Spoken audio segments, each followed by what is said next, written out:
जेव्हा जावई मुलीच्या घरी गेल्यावर हे असं, हे तसं न करता रुबाब सोडून वागतो, तेव्हा खरा आनंद तिच्या घरच्यांना आणि तिच्या माहेरच्यांना होत असतो.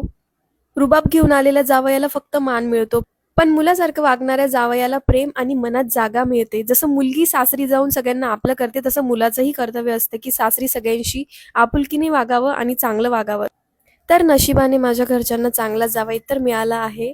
तर मस्तपैकी आमच्या झाडाचे फळं तोडून झाले. त्याच्यानंतर मग मी माझ्या मावस सासूबाईंचा बर्थडे होता, तर मस्तपैकी केक घेतला आणि आता आपण जाऊया त्यांचा बर्थडे सेलिब्रेट करण्यासाठी. तर आम्ही मस्तपैकी सगळं परिवार मिळून त्यांचा छानपैकी बर्थडे सेलिब्रेट केला.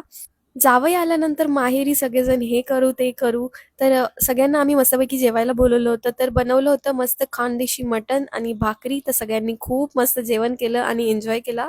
तर असा हा आमचा छोटूसा व्लॉग होता. आय होप तुम्हाला आवडला असेल आणि फुल व्लॉग माझ्या यूट्यूब चॅनलवर